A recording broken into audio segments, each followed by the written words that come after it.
हम पढ़ रहे थे पोस्ट फ्रॉइडियन की जो टाइप है कार्ल जॉन के बारे में पढ़ रहे थे। उसने डेवलपमेंट ऑफ पर्सनालिटी के बारे में कुछ बताया है, कुछ टाइप्स दी हैं, फर्दर टाइप्स दी हैं, उसके बारे में स्टडी की, प्रिंसिपल ऑफ जॉन्स के बारे में स्टडी की।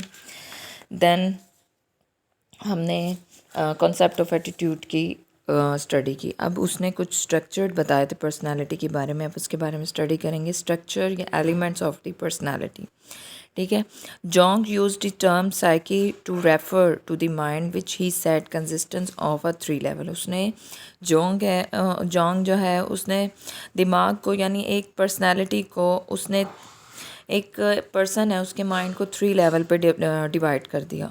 सबसे पहले कॉन्शियसनेस, सेकंड है personal unconscious and it's complex, and third है कलेक्टिव अनकॉन्शियसनेस एंड इट्स आर्कीटाइप्स। इसकी 3 टाइप्स है। सबसे पहले हम पढ़ेंगे कॉन्शियस। कॉन्शियस क्या होता है? Conscious including the perception, memories, and it is a venue of the contact with the reality and that enable us to the adapt our environment. The conscious accept of this psyche is like to the visible portion of Iceland. Consciousness ego क्या होता है? उसने कहा है जो एक person है वो उसका ताल्लुक हम वो पहले हमारी परसीव करता है किसी चीज़ों को, मेमोरी को, और उसका कांटेक्ट जो होता है कांटेक्ट होता है वो रियलिटी के साथ होता है, या वो अडॉप्ट करता है हमारे इन्वायरमेंट। यानी इसको हम यूँ भी कह सकते हैं कि कॉन्शियसनेस क्या होता है? कॉन्शियसनेस ईगो होता है, यानी एक पर्सन जो अपने इन्वायरमेंट में रहता है तो वो हर चीज़ को परसीव भी करता है, अपनी मेमोरी को भी यूज़ करता है और वो रियलिटी के साथ भी अटैच होता है। फिर उसके बाद उन्होंने कहा the consciousness except of the psyche is like to the visible portion of the Iceland. यानी एक इंसान है वो इस काबिल होता है कि इंसान अपने माहौल से मुताबिकत इख्तियार रखता है और वो अपनी जो साइकिक का इस्तेमाल करता है, जैसे कि एक आइसलैंड है उसके तौर पे यूज़ करता है। फिर उसने इसको 2 एक्सेप्ट्स के बारे में बताया, यानी इसकी 2 एक्सेप्ट्स क्या हैं माइंड के, यानी कॉन्शियसनेस ईगो की 2 एक्सेप्ट्स क्या हैं? सेल्फ आइडेंटिटी और एडजस्टमेंट। सेल्फ आइडेंटिटी क्या है? Jung believe that every person has a wish और desire to prove himself in the world, to show that he can do anything by himself and he has a self respect, he has a self identity।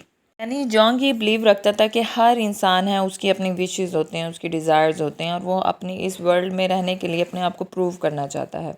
वो हर चीज़ show करता है जो उसको अपने लिए बेहतर लगता है और जो वो अपनी चीज़ को, अपने फ्यूचर को बेहतर बनाने की कोशिश करता है, उसे सेल्फ रिस्पेक्ट कह सकते हैं या उसे सेल्फ आइडेंटिटी के नाम से भी जाना जा सकता है।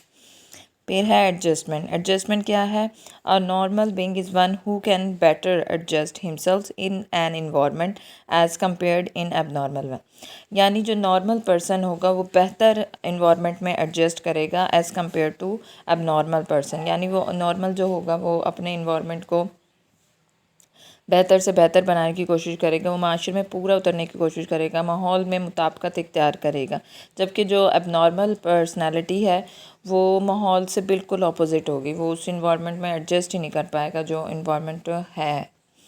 तो इसलिए आज के लिए हम इतना ही पढ़ेंगे। यानी जो जॉन्ग ने अपने एलिमेंट्स में एलिमेंट्स ऑफ पर्सनालिटी में कॉन्शियस के बारे में बताया, उसको आज हमने स्टडी कर ली। यानी कॉन्शियस ईगो क्या होता है, फिर उसकी कॉन्शियस ईगो की 2 टाइप्स थी, सेल्फ आइडेंटिटी और एडजस्टमेंट, इसको स्टडी कर लिया। नेक्स्ट इसके एलिमेंट्स हैं वो हम कल पढ़ेंगे। आज के लिए इतना ही। जज़ाकल्लाह।